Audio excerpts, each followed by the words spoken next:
Muy buenas tardes y buen provecho tengan todos. Domingo 26 de mayo, a una semana de las recién elecciones generales aquí en la República Dominicana, y hoy en De Pie ante la República pasamos balance a todo lo ocurrido en esta contienda electoral.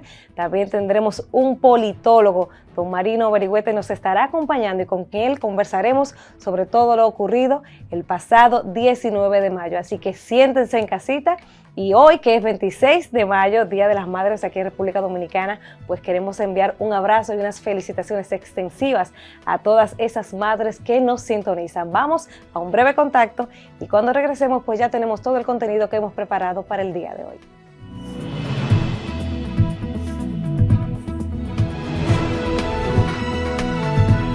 A unas semanas de pasado el proceso electoral, una campaña larga, porque duramos cerca de 2 años en campaña, no solo la presidencial, que fue una de las que se definió quizás en el último año, pero ya teníamos candidatos que hace cerca de 2 años o más venían pues promoviendo su candidatura. Ya culminamos esta etapa en la historia democrática del país y pues lo propio es pasar balance a todo lo que pasó este domingo, el pasado domingo 19 de mayo, donde pues ya tenemos autoridades reelectas y también tenemos nuevas figuras políticas que van al Congreso de la República. El presidente Luis Abinader pues se reeligió con cerca de un 58%. La Fuerza del Pueblo con el presidente Fernández obtuvo 28.85% y el candidato del PLD, Abel Martínez, pues un 10.39%. Todos estos días, pues uno se la ha pasado analizando todo lo que pasó en esta contienda electoral, lo que se veía venir para muchos con la reelección del presidente, por un sinnúmero de hechos que venía dándose con la Alianza Rescate RD, que nunca pudieron ponerse pues de acuerdo en total. La gran sorpresa para muchos, no para otros, porque yo siempre creí que Omar Fernández iba a ser el ganador de la capital, como en efecto así fue, pero para muchos fue la sorpresa, ya que el candidato oficialista, Guillermo Moreno, pues fue un candidato que se le invirtió muchos recursos, que pues todos los principales cuadros del partido oficialista lo llevaban de la mano en este proceso, y aún así Omar Fernández ganó con una amplia ventaja de cerca de un 15%. Hay que hablar, luego de este triunfo del presidente Abinader, del futuro político del partido, de la oposición, de qué le espera al presidente Abinader en estos próximos 4 años. Sí es preciso uno decir que vienen grandes retos, que siempre los segundos mandatos no son los mejores mandatos de un mandatario, porque se produce quizás en muchas ocasiones una figura de un desgaste. También en el caso del presidente Abinader ahora se va a enfrentar a una reforma tributaria. Aquí vamos a tener que discutir, la sociedad va a tener que discutir el tema impositivo, que es obligatoria esta reforma fiscal. También el mismo partido oficialista se ve venir ahí en una lucha fuerte con el tema de las precandidaturas de cara al 2028, porque hemos visto cómo esta primera semana, luego de las elecciones, ya están los candidatos que aspiran al 28, pues mostrando sus músculos y haciendo alarde de sus aspiraciones para la presidencia. Y el presidente Abinader tiene grandes retos para poder sobrellevar estos próximos 4 años con todo esto que se le ve venir, y más aún porque durante 4 años tenían la narrativa de la guerra, la pandemia, y no tiene ya esa excusa para decir guerra y pandemia, porque usted tuvo 4 años, ahora tiene 4 años más para resolver problemas que no se han resuelto. La gente dice, y es bien sabido que nadie resuelve un problema que tiene 20 años en 4 años, pero el presidente pues se encamina a 4 años más y va a enfrentar grandes retos. Otro tema que uno no puede dejar de lado con el pasado proceso, otro tema que tenemos que analizar es el tema de la abstención, que tiene que preocuparnos como país, porque evidencia sobre todo una desconfianza en el sistema de partidos políticos. La gente no se siente motivada por las distintas propuestas. Yo creo que la abstención en este proceso ha sido histórica. Votó cerca de un 52% en este proceso, o sea, tuvimos una abstención de un 48%, algo que para una presidencial no es muy común, o sea, votó menos gente que cuando el año de la pandemia, en el 2020, y también algo que tiene que llamarnos a preocupación es también la abstención en el exterior. Siempre en el exterior vota cerca de un 50%, en esta ocasión votó un 18% aproximadamente, y eso quiere decir que ni siquiera la diáspora, que siempre tiene una gran participación, se siente motivada a votar para variar los destinos de la nación.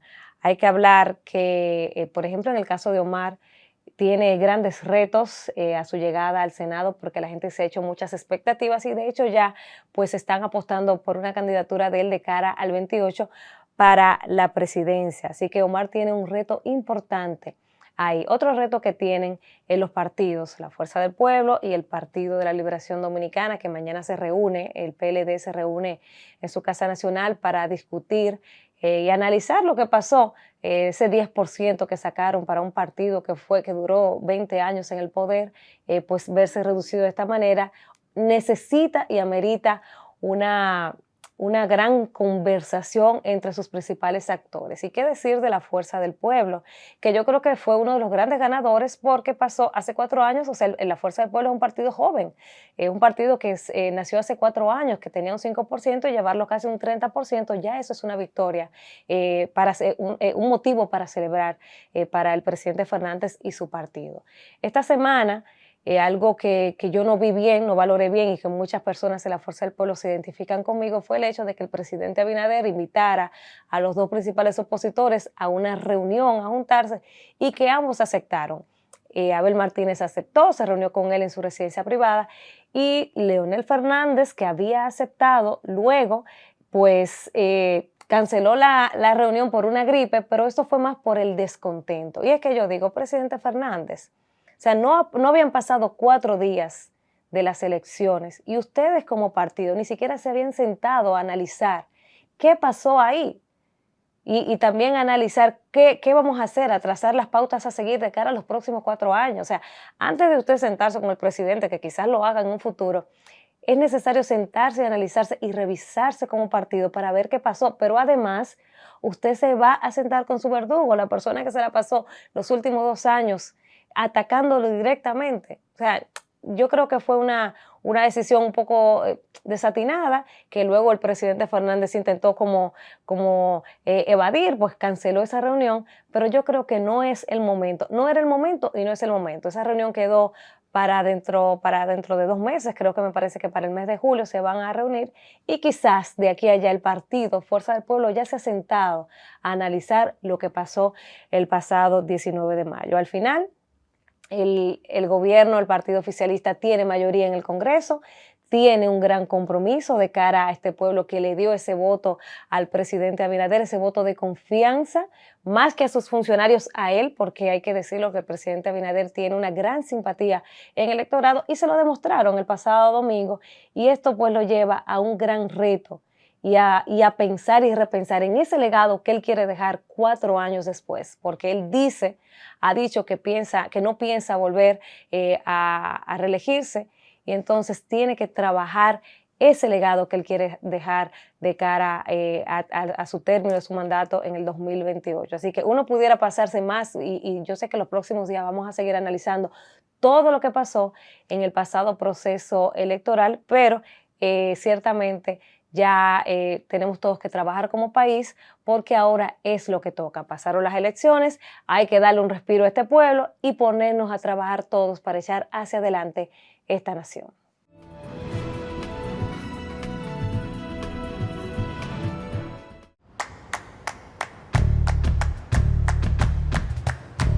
Felipe y Gaby dan fe del crecimiento de la construcción gracias a Banreservas. Lo mismo pueden decir Manolo, Conchita y toda la brigada por el apoyo que recibe la pelota del Banco de Todos los Dominicanos. Los Invencibles también son testigos de ese apoyo al arte y la cultura.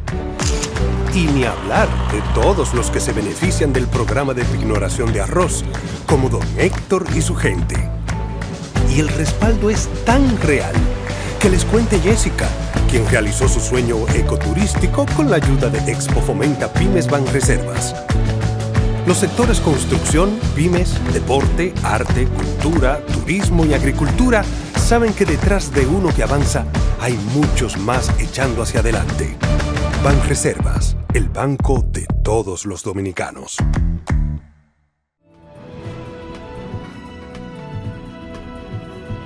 Bien, y como anunciamos al inicio de este espacio, contamos aquí con una persona experta, autorizada para analizar el recién proceso electoral que vivimos aquí en la República Dominicana. Él es embajador, es escritor, es poeta y es politólogo. Recibimos en este domingo a Marino Berigüete. Marino, muchas gracias por acompañarnos en este domingo. Gracias, Danira, ¿verdad? Sí, Danira. Por abrirme el espacio tuyo, que me imagino que es un espacio que tiene que estar lleno de gente que te sigue, gente joven, gente interesada en la política.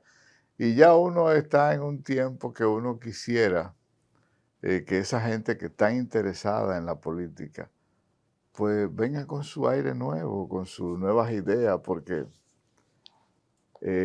hay un cansancio de la política. Sí, hay que renovar, ir renovando. No solamente ir renovando. Mira, nosotros hemos tenido cambio en la iglesia. A nivel empresarial hemos tenido cambio.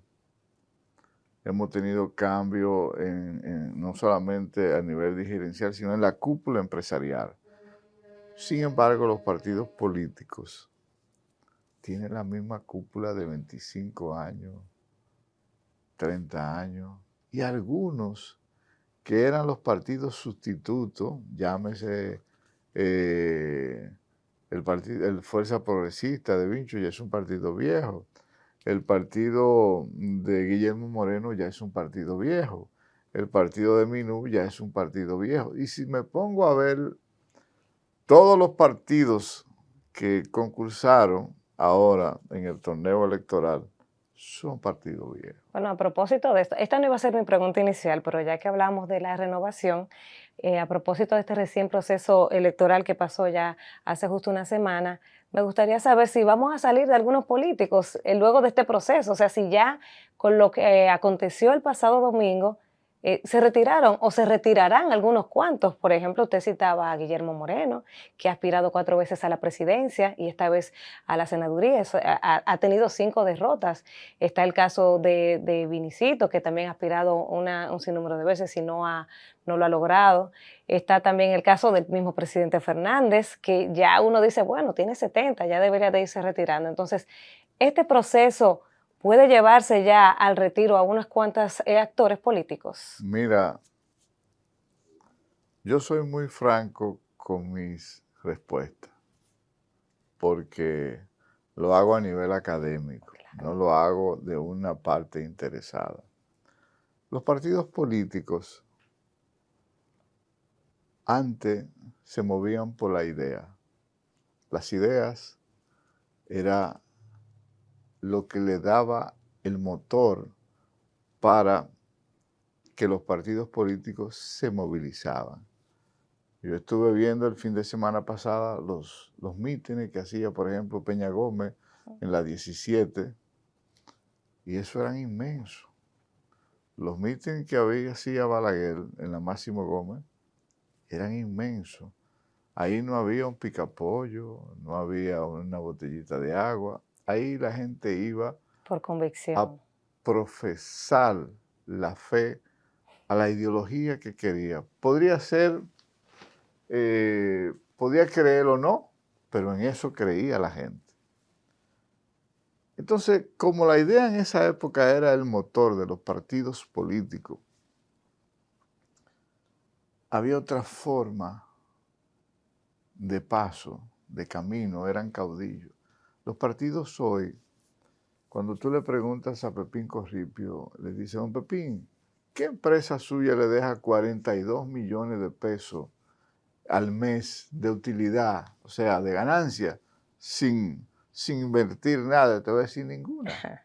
Entonces los partidos políticos de hoy se han convertido en un negocio. Entonces, cuando tú eres capaz de tener imagínate tú que tú tengas un grupo de gente a tu alrededor con salario de 250,000, salario de 100,000, de 50. Entonces tú tienes una lealtad comprada. Entonces se produce lo que se llaman los partidos, que yo llamo partido águila, que vuelan de un sitio a otro dependiendo de sus intereses. Pero ya no se lucha por el poder, se lucha por sacar un 5%. Fíjate que ahora Para tener una parte importante del pastel. Sí, fíjate ahora que se desveló, no sé si es cierto, no sé si es simplemente un comentario, de que Roque, el cobrador, había exigido a Ramfi Si sacaban si 1%, sacaban más de 1%, $750,000. y si llegaba a un 5, tenía que darle 5 millones de dólares. Eso fue lo que ha salido en la comunicación. No sé si es real. Lo que te quiero decir es que un partido de una reciente facturación, porque es la primera vez que que presentó sus candidatos, su credencial, incluyendo el mismo Roque, que es la primera vez que presentó sus credenciales como candidato a presidente, ya está pensando en los fondos del partido. Así no se puede. Entonces, ¿eso qué va a producir? Un cansancio en la política. Por eso yo recomiendo a ti que eres comunicadora social, a los otros que son comunicadores sociales, que son de la misma partitura de la generación de ustedes, que asuman, así como asumieron una bandera del 4%, que asuman una bandera para que los partidos políticos se revise el financiamiento público como hay en otros países. En otros países, mira cómo es. En Estados Unidos, si tú eliges fondos públicos, no puedes recibir fondos privados, no puedes. Pero si tú, como Obama, rechazas los fondos públicos y te vas al sector privado, no puedes recibir fondos públicos. Pero ¿cómo es? O sea, si yo recaudo $10,000, el Estado me da $10,000. Oye bien, ¿eh? O sea, yo tengo que tener la capacidad de convencer para que me financien la campaña, pero no que el Estado le dé. Tú sabes que hay partidos que sacaron 2 regidores y recibieron 800 millones. Aquí dicen que ese es el precio de la democracia. Yo digo que nos sale cara la democracia. Pero fíjate algo, ¿no será el precio de una mafia política, de una casta política que el pueblo está manteniendo? ¿Tú sabes cuántos hospitales podemos construir? ¿Cuántas escuelas? ¿Tú sabes lo que tiene que ganarse un joven en un empleo? 15,000. Un joven que se gradúa de arquitectura, de ingeniería, le ofrecen 18,000 pesos, 20,000 pesos. Entonces dime tú una cosa, ¿ese es el tipo de democracia que yo quiero para mis hijos? No. El problema es, Romarino, que los que se suponen y están llamados a transformar eso, a cambiar eso en el Congreso, son políticos que no les interesa porque precisamente ellos se financian con eso. Bueno, una de las cosas que yo quiero ver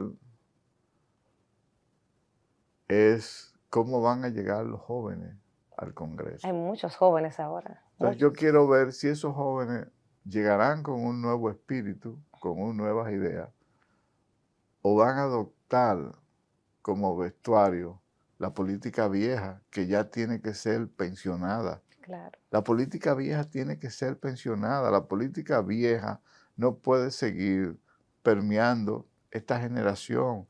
La sociedad tiene que exigir. La sociedad tiene que salir a la calle a pedir que cese el financiamiento público de los partidos.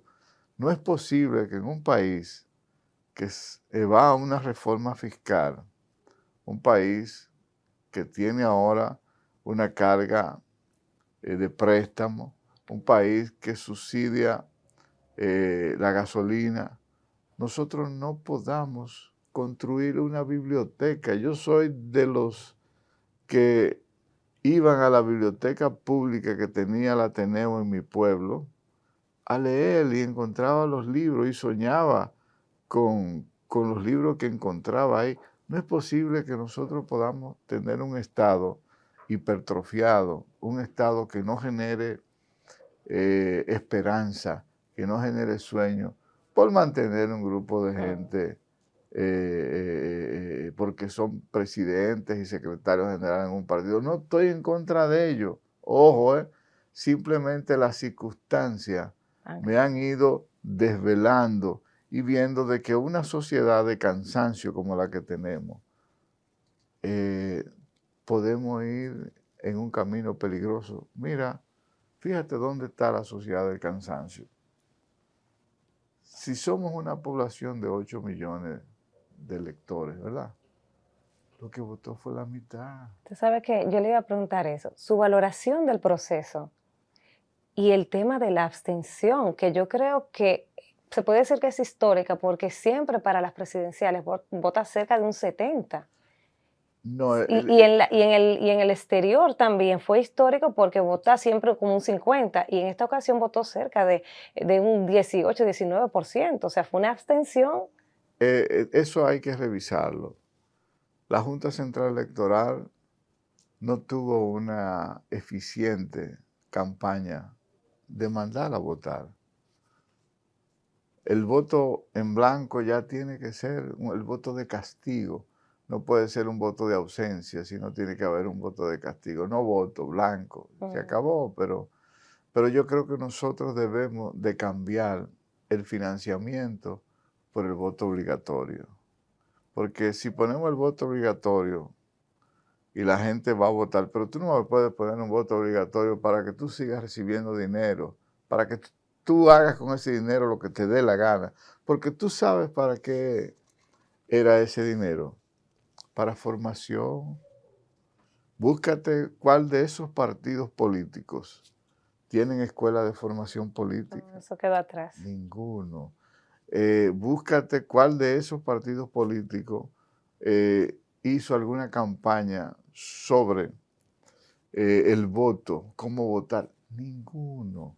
Entonces, es un dinero que se guardan. Para la logística ahora. Pero no hay logística y sobre todo tú eres comunicadora, te exhorto que haga un programa de financiamiento de los partidos políticos y vaya a la Junta Central Electoral y pida las auditorías que le hace. Y es con papelito y con papel y eso el papel lo aguanta todo. Y eso no puede ser. Entonces yo creo que la juventud como usted tiene que empoderarse porque nosotros no vamos bien. Esa abstención que tú hablas es un alejamiento porque no hay los actores políticos que le llamen la atención. O sea, nadie lo movió. Entonces no es para aplaudir. De hecho, yo vi mucha gente que hasta se fue de viaje. Entonces, aprovechó.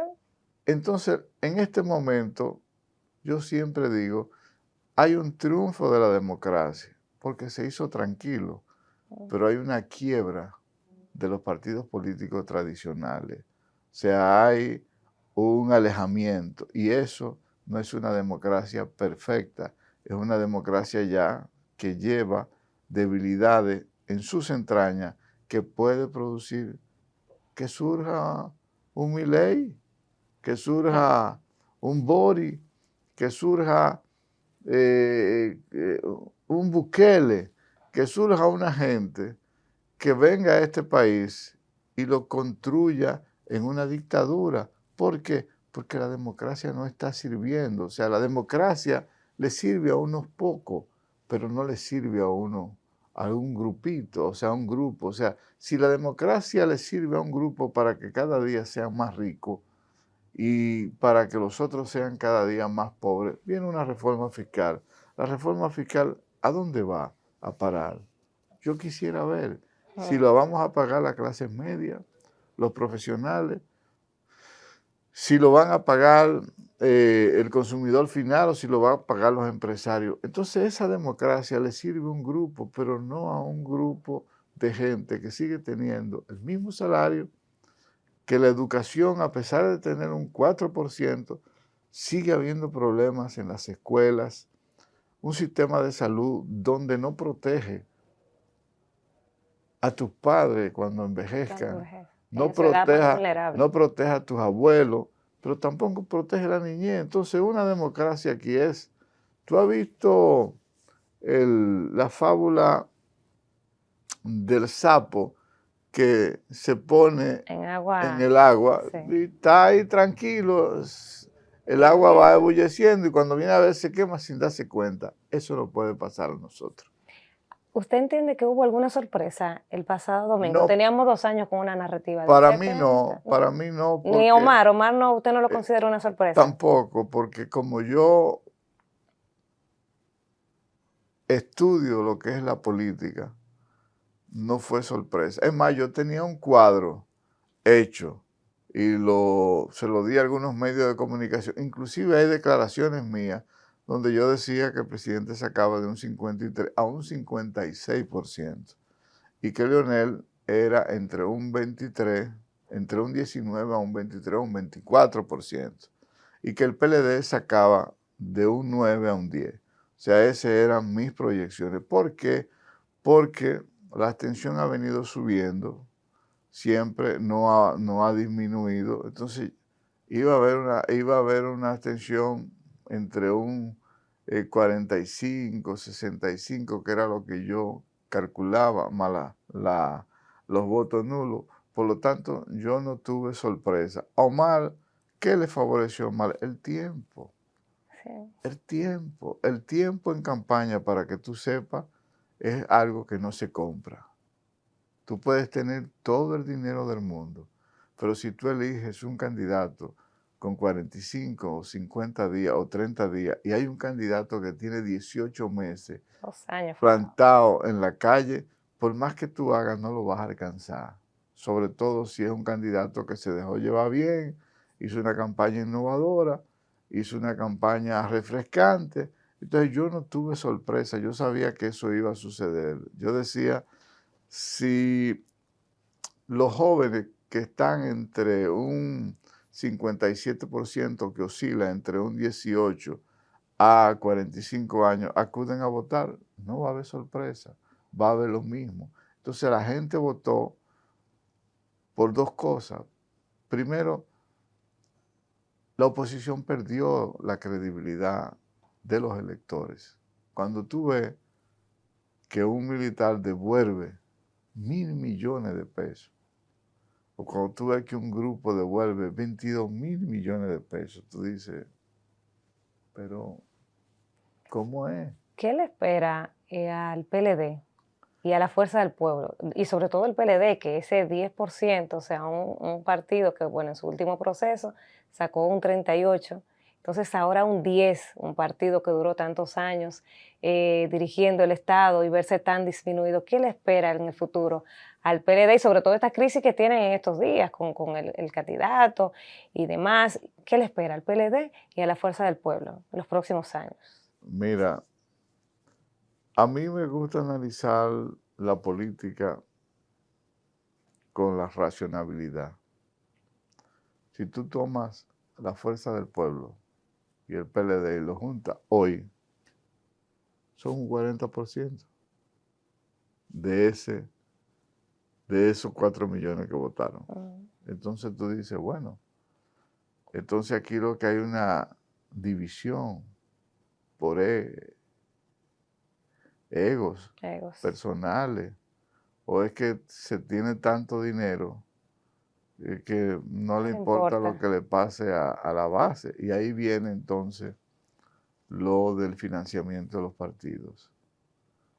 Si lo que construyen los partidos son empresas, no partidos pensando en un país, pensando en los temas que me afecten a mí, a mis hijos, a mi madre, a mi abuela, a mis nietos. O sea, si eso no me afecta a mí, yo lo que hago es que me encierro. Entonces, en francés, el moi, el yo, no pienso en el sentido colectivo. Entonces, la política tiene que volver a pensar en lo colectivo, no en lo personal. Entonces, en estos partidos políticos piensan en lo personal, no en lo colectivo, en que yo soy el líder, en que yo gobierno mejor que tú, en que yo hago. Tú no haces nada. O sea, que si quieren volver a gobernar, están obligados a juntarse. No, yo no digo O que uno absorba al otro. Tampoco digo eso. Okay. O se unen o desaparecen, que es diferente. Uno de los dos va a desaparecer. O se unen los dos.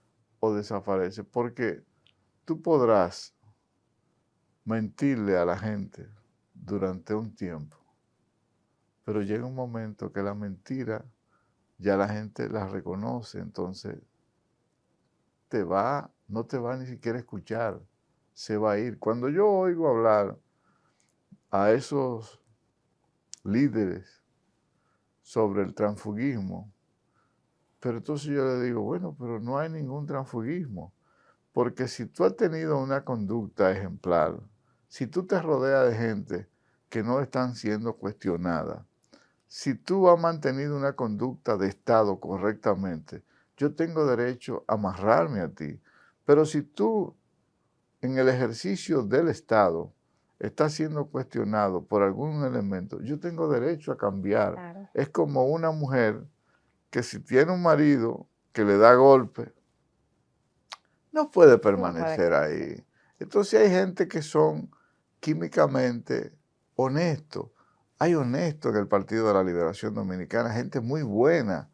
Hay honestos en el Partido Fuerza del Pueblo, gente muy buena. Y hay honestos en la fuerza, en el PRM, gente muy buena. Entonces yo creo que si los partidos, porque lo que le está pasando al PLD, a la Fuerza del Pueblo, le puede pasar al PRM. Si el PRM no aprende de que tiene que dejar la política vieja a un lado para poder gobernar y no entiende que el pueblo le dio una oportunidad a Luis Abinader de construir un liderazgo diferente, si se agarra de la política vieja, agarrarse de esos partiditos que no le aportaron nada y comienza a repartir el Estado como si fuera un bizcocho, ya comienza a ser parte de la política vieja. Entonces ya va a comenzar a perder. Ahí va una de mis preguntas, pero vamos a hacer una pausa y retornamos pasando balance a todo lo que ha ocurrido la pasada semana con las elecciones, con un experto en la materia, don Marino Berigüete. Ya regresamos.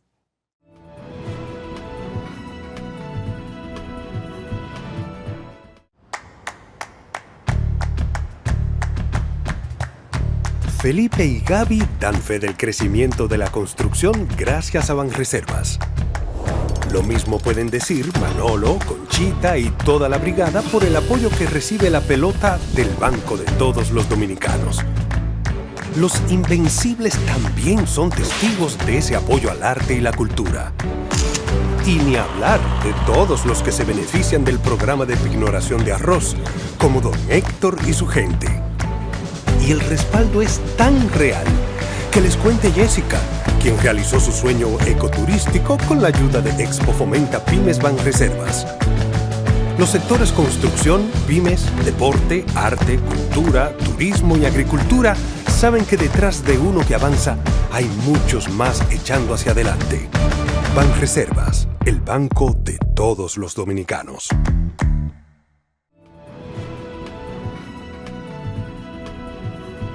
Retornamos en esta interesante conversación con Marino Berigüete y bueno, usted hablaba de lo que tiene que hacer el PRM para no caer en el mismo, en lo que le ha pasado al PLD. Y ahí yo iba a mi pregunta, porque si uno se pone a estudiar cómo ha sido, por ejemplo, en los últimos 20 años el comportamiento de los distintos partidos, uno pudiera decir que si el PRM no se ve en el espejo del PLD, pudiera en el 2028 empezar a sufrir de lo mismo, porque tienen los mismos partiditos que tenía el PLD, que yo digo, bueno, en 4 años nos veremos apoyando a otros, porque son partidos que pican aquí, van allá. Partidos águila. Partidos águila. Que vuelan de un lado a otro. Entonces, ahí va mi pregunta. ¿Pudiera pasarle al PRM lo mismo que está pasándole al PLD? Sobre todo porque tienen un contexto un poco complicado, porque ya el presidente ganó hace una semana y ya hay los precandidatos, entonces ya hay una situación por ahí. ¿Qué opinión le merece esa situación? Primero, vamos a analizar por qué ganó el PRM. No esta, sino desde la Desde el primera vez. 20. El PRM hizo un comité central de gente nueva. Todos son jóvenes. Luis Abinader no asumió una presidencia, sino que puso gente jóvenes. Los únicos gente ya madura de cierto peso son Delina Ascensión y Doña Milagro. Después todos son jóvenes. Ese fue su gran acierto frente a un partido que desgastado, pero que se quedaron con la mayoría de sus dirigentes que ya debieron de haber sido pensionados, se quedaron ahí. El PRD no instaló, ni los otros partidos no fueron atractivos a la población porque ya vienen con una historia de gente con la misma política vieja. Ese gran acierto del PRM le dio el poder. Si el PRM ahora no se sienta a repensar su política, puede ser sustituido por otra persona, por una mujer, por un hombre, por gente que ni siquiera nadie visualiza en este momento. Mucha gente habla de Omar para el 28. No es temprano para... Mira, Omar tiene dependencia. Depende mucho de su padre. De lo que quiera su papá. Y depende mucho de su primer día en el Congreso. Si Omar se sienta en ese Congreso y asume la política vieja, comienza a tomar, por ejemplo, el barrilito, ya la gente comienza a producir el malestar con él. Si Omar se sienta ahí a articular políticas pasadas o a querer defender lo indefendible, todo lo que construyó en el día de hoy se le puede desboronar en la mano. El país, no es porque yo lo digo, sino porque lo leo en los estudios. No es una idea mía, sino que yo soy muy creyente en los estudios. Yo leo muchas encuestas y como yo la armo, me gusta siempre ver los resultados. El país está cansado de los partidos tradicionales. Hay un trabajo inclusive mío que está en las redes, en la Universidad Pedro Enrique Ureña, que dice la debilidad de los partidos políticos. Está ahí un trabajo y yo lo vengo diciendo. O sea, un partido que se aferre a la corrupción es un partido que no tiene posibilidad. Un partido que no dé paso a una generación nueva no tiene posibilidad. Pero no es porque yo lo diga, es porque la gente que van a votar, la gente que deciden, el 57% están en una edad de 18 a 45 y la mayoría, el elector de hoy, no es el de ayer, no es el del siglo XX, el del siglo XXI tiene 2 maestrías, tiene una profesión, no lo atrae el picapollo, no lo atrae un viajecito, ya la gente de 70 años, de 50, 70 años, es 3.1% que van a decidir. Entonces, ya una gente con 70 y pico de años, otra gente con 70 y pico gravitando en la vida política. Aquí hay gente que tiene que ser pensionado.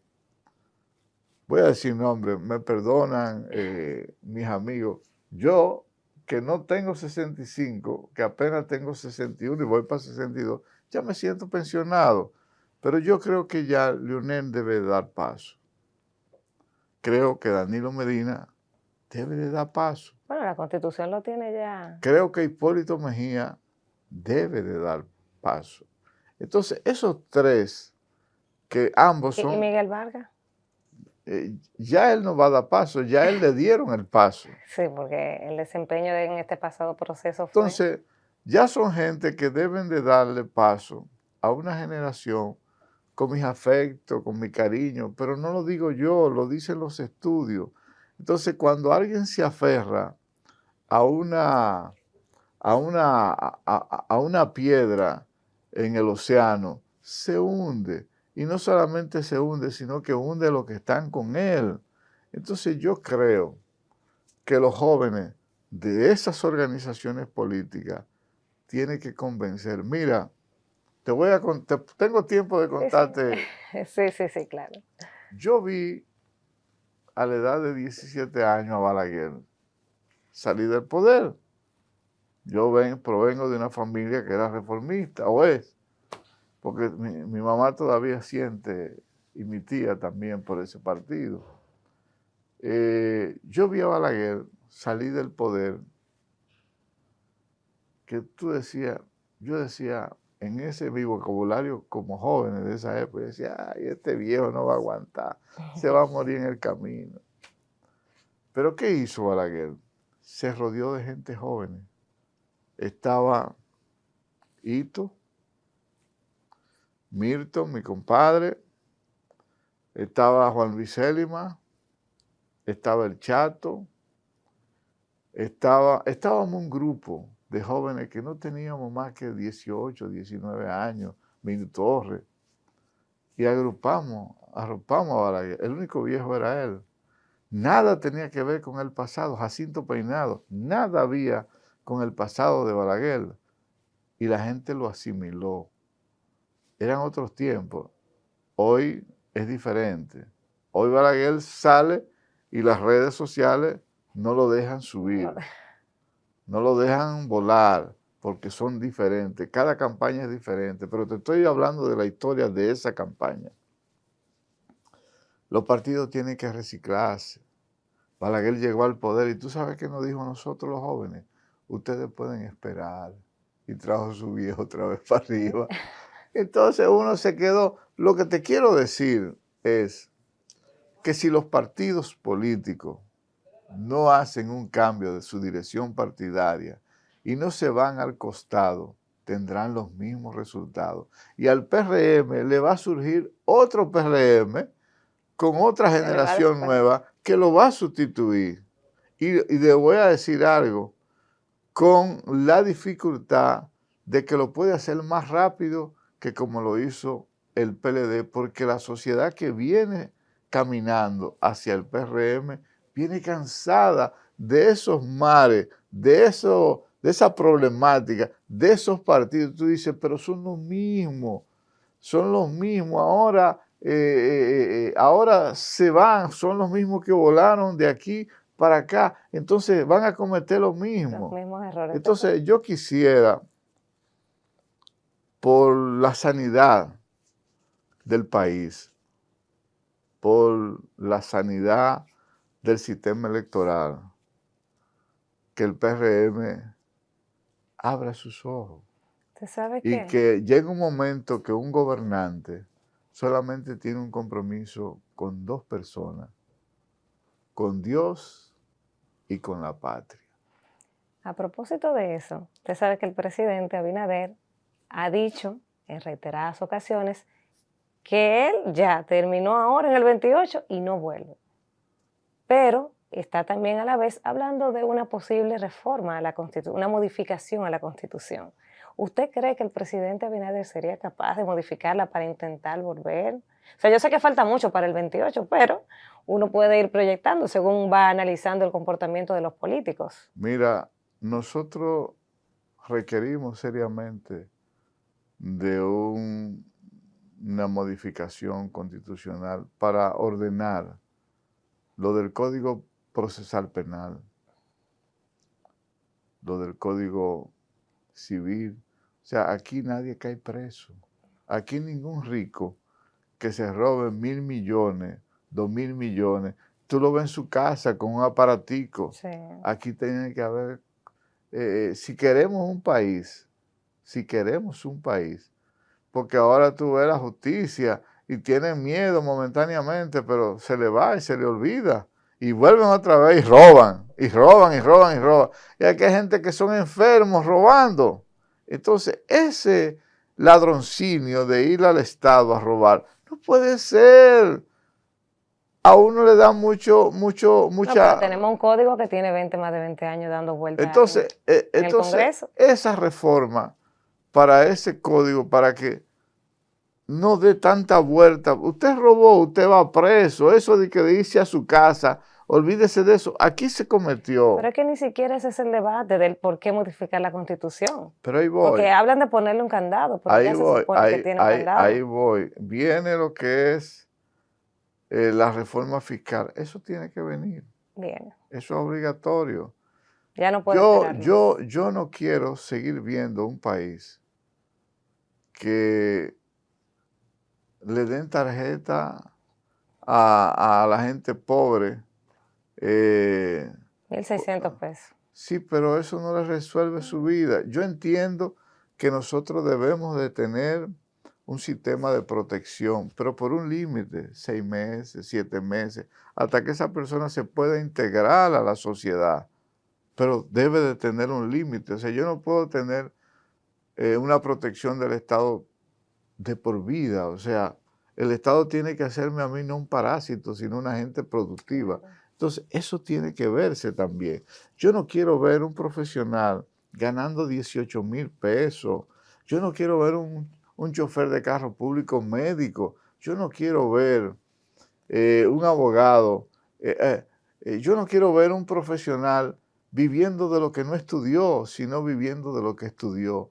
Entonces, si queremos una sociedad, si pensamos, si soñamos en un país diferente al que hemos visto nosotros, tenemos que construir con los errores una nueva constitución que castigue al que haga lo malo, pero también que premie al que tenga una conducta correcta. También yo creo en que el sistema de elección en la República Dominicana debe ser 2 periodos y nunca más. No es para abrirle espacio a los otros. Ya usted fue 2 veces, 8 años usted fue 3 veces.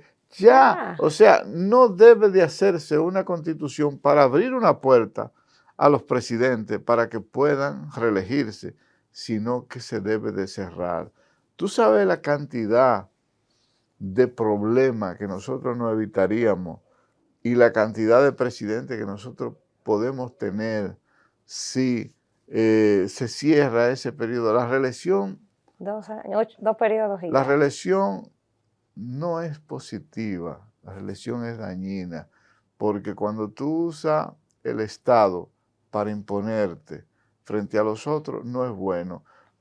Me decía un amigo que para un gobierno bueno, 4 años son muy poco, pero para un gobierno malo es fatal. Usted sabe que a propósito de eso, y yo cuando vi que el presidente se religió, y se religió de manera cómoda, yo recordé los primeros 4 años del presidente Danilo Medina, que fueron 4 años muy buenos.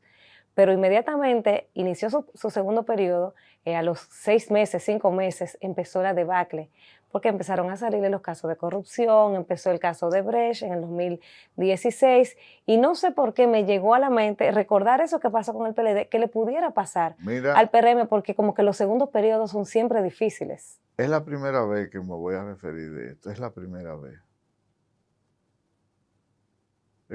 Danilo Medina hizo un gobierno bueno, no hizo un gobierno malo.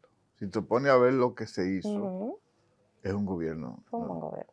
También Leonel Fernández hizo un gobierno bueno, no hizo un gobierno malo. Si tú te pones a ver los gobiernos de ambos, no fueron malos. Oh. Ahora bien, ellos dejaron de ser gobernantes que no robaron, pero dejaron robar. Permitieron. Entonces eso le dañó su gobierno, se lo dañó. Danilo Medina, yo me acuerdo que decía, yo quiero terminar mi gobierno y que la gente me diga en la calle, gracias Danilo. Yo recuerdo ese comentario, caminar por las calles, que la gente me agradezca. Que la gente me agradece. pero Totalmente. le dañaron su gobierno desde los guardias que estaban detrás. Porque no me diga que eso es persecución política, no me diga eso a mí. Que si usted devuelve 1.000 millones y usted devuelve 7.000 millones y usted El que devuelve 21. porque Bueno, óyeme una cosa, yo no, a mí hay que matarme para devolver lo que yo tengo en mi cuenta. ¿Por qué? Porque yo lo he trabajado. El que devuelve Y yo me pongo en toga. Entonces yo creo, para ir en el camino donde hemos conversado desde un inicio, que los partidos tienen que revisarse.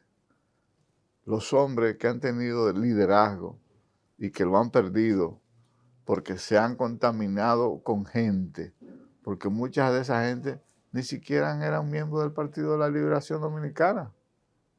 Sí. Muchos de ellos. Muchos empresarios que se metieron a la política, que no es compatible. Que se metieron a la política. Y todo eso, yo creo que hay que regularlo. Perdónenme que sea tan sincero, pero no lo digo yo. Eso lo dicen los estudios que tú haces. Y los estudios le llegan a los partidos políticos. Ellos pagan encuestas. Y ellos buscan, dentro de las encuestas está lo que dice la gente. El sentir popular. El sentir popular. Entonces, la corrupción venía subiendo. Estaba en 7 y fue subiendo. Y llegó un momento en que estaba en 2. Lo que vimos, por ejemplo, de la Marcha Verde, que fue espontáneo, eso tenía que ser... Fue espontáneo, pero fue capitalizado por un sector, porque eso fue un sentimiento que nació espontáneamente. Pero fue espontáneo, sí. Pero debió de haberle servido a los partidos para despertar. Mira, te voy a decir gente que hay en el PLD, gente que son buenos. Domínguez Brito, una persona buena, excelente. Brillante. Juan Ariel. Juan Ariel, que ahora tiene una proyección. Excelente muchacho. Y hay otro grupo del PLD que tienen mejores proyecciones que el mismo candidato que fue. Claro. Que ahí lo tiene. ¿Por qué no le dieron oportunidades? Ya esa cúpula de ese partido deben de darle paso. No, ellos tienen una reunión mañana lunes. Quizás se habla de eso ahí, la renovación obligatoria que tiene que darse en el partido. Yo no creo no tengo esperanza, porque mientras ellos no admitan sus errores, van a seguir haciendo lo mismo. Mientras yo le esté buscando explicación, no, eso es persecución política. Si el PLD, en su proceso después que salió, hubiese hecho de que cada militante que fue acusado nada más, lo hubiese expulsado del partido, o hubiese dado licencia hasta que él aclare su situación con la justicia y se hubiese desligado de eso, tuviese mejor imagen hoy. Pero ellos lo abrazaron. Lo apoyaron y quisieron lo defendieron. defenderlo. Entonces, así no. Don Marino, de verdad que con usted el tiempo pasa rápido. Le voy a hacer una última pregunta porque lamentablemente se nos está acabando el tiempo y hay tantos temas de qué hablar. Pero me gustaría que usted como politólogo me diga cuáles son esos retos que le esperan al presidente Abinader en estos próximos 4 años. El reto que le queda al presidente Luis Abinader son varios. Yo te voy a enunciar algunos, pero son varios. El primero es quitarse el traje de político y convertirse en un estadista. El país demanda de un estadista. La diferencia entre un gobernante y un estadista es que el gobernante gobierna al día a día, pero el estadista gobierna para el futuro. Él tiene que convertirse en un estadista. Tiene el presidente a Luis Abinader que entender que su mayor compromiso no es con los partidos políticos, con ninguno, sino con el país, con la patria. Porque hay problemas con Haití, hay problemas de la economía, hay problemas del combustible. Tenemos tantos problemas que nos van a agobiar el momentum en que él le ha tocado vivir, que tiene que sentarse a gobernar. Conciliar con las fuerzas políticas, pero este es un momento muy delicado para la nación. Otra atención que tiene que ponerle el presidente Abinader es al sector salud, también a la vejez. la vejez y la educación. Son los pilares que todos los políticos acogen en su vocabulario cuando están corriendo en una campaña electoral, pero son los elementos que primero se olvidan. Entonces, esos elementos de que nosotros necesitamos una